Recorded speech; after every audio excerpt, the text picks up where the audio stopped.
Hi there. Nice to meet you. Take a seat, both of you. So, just a reminder that you can send in questions if you want to contribute to the debate. But I'm going to start with a live poll, because we want to get a temperature, really, or take the temperature on how many of you are already investing in cryptocurrencies. So the question is simple. I'm hoping we can put the poll up on the screen now. And the poll is, have you ever invested in a cryptocurrency? Yes or no? And we'll see the results of that. We're seeing them already now in live time. So let's just wait a few minutes to see. It looks like the majority of participants have not ever invested in a cryptocurrency, but some have, almost a third have. Do those results surprise you? Let's start with you, Alex. I'm happy that there are so much no answers over there. Okay, and what do you think? No, it's not really surprising. It's pretty much aligned with the recent studies done about how many people own cryptos. So there's approximately a little over 500,000 people in Finland currently that own cryptocurrencies. And yeah, this is very much aligned with that. So. Okay, well that poll also included some of our global viewers as well. But let's just take a couple of steps back. Excuse me. Most people will know about Bitcoin. But Alex, just explain to us first of all, what exactly is a cryptocurrency and which other ones are there out there? Well, I guess I'm kind of a skeptic here. My point on crypto is it's kind of they've reinvented the casino. There is nothing that much new or technological breakthrough there. They just they packaged the casino gambling theme on blockchain, which is the cool new word over here. Okay, Martin, give us the other perspective. What is a cryptocurrency and why do you think they are, well, why do you have a different view to Alex? Well, obviously, I'm going to have the different point of view here. So the underlying technology, the blockchain, it actually does solve a crucial problem, which is the double spend problem. So when we're transacting over the internet, if you're transferring a picture or a file or something like this, it's not an issue if there remains a copy on my side when I send it to you. But if we were to transfer value over the internet, then of course I cannot have the 20 euros that I just sent you. So this double spend problem is actually the fundamental problem that the blockchain technology solved over the internet. And the second part is, of course, the decentralized ledger. So there is no single party that can make changes to the state of the blockchain. And therefore, we have a decentralized ecosystem where we can facilitate transfer of value. Alex is shaking his head there, and I can tell that you want to butt in, but I just want to make sure we've all understood the process before we dig into the other side of the story. So if I've invested in a cryptocurrency, how do I then access those funds? Because I think a lot of people think, well, it's this kind of mystical thing that's locked away. Can I get it out? How do I use it? Yeah, you have applications very similar to your banking apps that you have on your mobile phone. So yeah, the infrastructure is there. Easy to access, easy to use. Okay, so Martin thinks there's a lot of benefits. What are the potential downsides? Downsides? Whoa. We have only 15 minutes here, so. But, well, if you have money and you want to put gamble on your money, I don't care. Like, just put it on crypto then. But what I have a problem with is this marketing hype, and it contradicts with the actual, like, reality. Like, we don't actually need blockchain for pretty much anything. It doesn't solve my problems. I have, like, AI solves my problems, and then energy transition solves my problems, but blockchain really doesn't solve any of my life's problems. Of course, if you want to gamble, go ahead and put your money on crypto. Yep. Well, if we take Bitcoin, the largest cryptocurrency, as an example, it's the only provably scarce asset in the world. So this is a potential hedge against the monetary policy that the central banks globally are currently exercising. And the second part would be then all these other protocols that through smart contracts can facilitate the programmable money. The most obvious product market fit here would be stablecoins. So basically disrupting global remittance business. Tether alone has became the most valuable private company, I think it was yesterday or the day before. And stablecoins are these days facilitating over 3 trillion of transaction volumes, doing over 1 billion transactions, and this is on a monthly basis. Yeah, just a quick point on stablecoins. They are really fascinating. They are kind of, if you think about the crypto space as a casino, they are the chips in the table. You play with the chips with stablecoins. And yeah, they have transformed the world. But that's actually a regulatory play, because we could just allow money market funds to operate 24/7 without regulation. That would be the same thing. We don't need the blockchain technology for this revolution.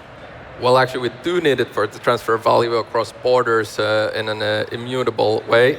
And on top of that, you are referring to the private stablecoins, which currently are the most used ones. But there are also decentralized stablecoins and algorithmic stablecoins, which is still something that hasn't fully been cracked. So it's a problem still to be solved. But yeah, I think the more we have these type of coins, the better the future will be. I just want to bring in some stats. You talked about stable coins. Obviously, Bitcoin is the most well-known cryptocurrency.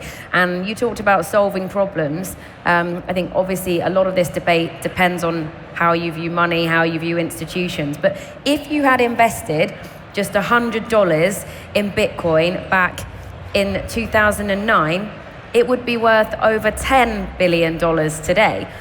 So day to day, it might have helped to solve some people's personal financial challenges. Given Bitcoin's rise, do you think it's too late to invest, Martin, if you do want to go down that road? No, I think it's a new emerging asset class, not Bitcoin alone, but the whole crypto ecosystem in general. And I think it's a technological trend that will play out in the next decade or two. So it's still very much the early days. Back in the days when I initially started, I thought I was late to the game. But actually, we're still solving some technical challenges on the infrastructure level. The stable coins are only now becoming widely used in this cross-border payments. So I think it's going to be another decade or two until we actually see how this technological disruption materializes. A question from the audience, and I was thinking this as well. I mean, Alex, you used the word gambling, and this question says, how is crypto any different than the share market? Which is also gambling in a way. But this person says, with shares, at least you can follow the business trends and company success to help make your decisions. Yeah, excellent question. And like the stock market is, in the movie Wolf of Wall Street, they say that stock market and financial markets are fugazi, like they are just feelings and momentum and so that sort of stuff. Yeah, that's true. Like half of stock market is, I would say, not based on fundamentals, but still in stock market there are actual companies beneath the shares. But in crypto it's like 99% or 99.9% is not based on any fundamentals, it's just price on the screen. So I don't have the data to know whether that fact is 100% correct. I should trust you as a fellow journalist, but what do you think about that, Martin? I would assume that the fact is pretty much correct. So there is a lot of this casino when anybody can issue their own token. There's always consequences to it. I think the regulatory frameworks that are now being put in place, so the MACA regulation on the EU level and the Genius Act, for example, in the US, these are steps towards making the industry as a whole more suitable for this type of How will they change scenarios. things? Just tell us a little bit about those. Yeah, I mean, I think this instant settlement, global access to finance will change it, the way we think about finance in a drastic way, or what ownership in the digital age and in the internet even means. So, for example, BlackRock founder Larry Fink recently said that all the securities in the world will get tokenized. So this would mean that you can basically do what you were referring, do commerce with the securities, but you would have instant settlement and you could integrate all of this into the DeFi world. What do you think, Alex? Will regulations be enough to make you feel more confident? Well, the point on Martin's, that, okay, yeah, let's tokenize everything, but I'm not sure if that makes a world a better place. Like, why would you want to tokenize everything? Well, the benefit would be that instant settlement, basic fee transactions, and the money, or in this case, the transfer value becomes borderless.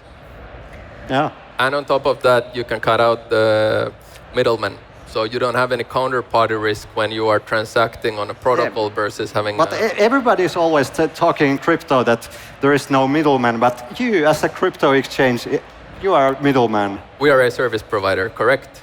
But anybody who buys crypto on our platform can withdraw it and hold their own crypto in their own wallet. All right. A couple of other things coming up both on the questions and what I wanted to ask Alex about. Two other things that people often talk about in crypto is there a greater risk of fraud or hacking compared to more traditional ways of investing?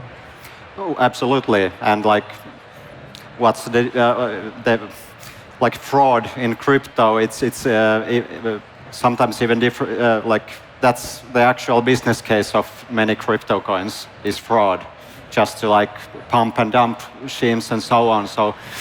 It's difficult to say if it's so evident, like everyone can see it, that it's full of pump and dump stuff. So is it even a crime when everything is so self-evident? Yeah, definitely there's still some fraud. It is similar to the internet. It's a new technological trend it is still in its early days, so expecting things to happen. But it's sort of when you get this, it's fraud. There's a lot of criminal transfer value. It's a little bit an oxymoronic argument because you're doing it on a public ledger that is immutable. So any transaction history done on the blockchain, you can always revert back and see what has happened. So it's more easy to track potentially than traditional finance. You touched on this a little bit earlier, but this is one of the most popular questions coming in on Slido. So how fast do you think the blockchain technology can disrupt traditional banks in serious volume and cut the middleman fees that customers currently pay? So we talked about whether there should or shouldn't be a middleman, but I suppose some people in the audience wanting to know, is this going to make investing cheaper for me? Well, it has already done that in terms of remittance business. So global cross-border payments, very much happening already these days on stable coins. When do we get to the part where, let's say, for example, all the securities gets tokenized and that comes into the sort of blockchain rails? I think that's going to take a few years at least. And now when we have the regulatory framework in place, that does put some guidelines in terms of how the industry should move forward. But on the other hand, it's going to hinder innovation a bit, for sure. And given all of those things, Martin, do you genuinely then visualize that if we're here in, 5-10 years time, it will be more mainstream, that poll we had at the beginning might be flipped, where 70% have invested and 30% haven't? Well, based on the recent study from the Nordic Blockchain Association, the expectation is that 41% of the Finnish population will own crypto by mid-next decade. Me personally, I don't think it will only disrupt our idea of what money and transfer value over the internet means. And not only finance, I think it's going to completely change the way we think about the whole internet. And it's going to not disrupt only the financial industry, but everything from gaming to social media and everything else. So, yeah. Alex, it's clearly a scenario that you don't want to happen, but do you think it's realistic that we're moving in that direction? It's possible. As I said, it's a regulatory play. Like Trump administration wants to be everything on blockchain, and that's how things are rolling right now. But the question is, do we really want to have everything on blockchain? I don't see any extra value for it. If we say that you can just set up a bank with blockchain and with no regulation, then that's not necessarily a world I want to live in. What do you want governments and voters to do then to prevent that scenario from happening? Well, I think banking is the key infrastructure of our society. So if you want to gamble with crypto, that's fine. But banking is kind of if you disrupt banking with loose regulation, bad stuff usually happens. So. Okay. one quick comment. I would argue that it can be done better through this new technology. But just to highlight one point when you said in terms of referencing the US, with the Genius Act, when they're enabling, where Europe is going with the central bank digital currency, with the Genius Act, they basically created a legal framework for private companies to issue this digital form of a synthetic dollar. And actually Tether, the largest stablecoin company, it's the 5th largest buyer of government bonds in the US. So it does have a significant impact also on the sort of larger financial system. Well, we'll be watching really closely to see how things develop. Alex, just a final question for you. You're a finance correspondent. Obviously, we know a lot of people are not investing in crypto. What are the other investment trends happening in 2025? Well, everything is booming. In my mind, we're close. We're either going into a bubble or we are right now in a bubble because stock market is booming, gold price is trending upwards, and like everything except the Helsinki stock market, or even the Helsinki stock market is a little bit trending up. So you're confident we're perhaps moving into a better period of growth here in Europe? Well, bubble period, I would say. A bubble period, the next growth period. All right, super. Fascinating to hear a little bit more about cryptocurrencies and both sides of the debate. Please give it up for our guests, Alex and Martin. Thank you. Thank you. Thank you.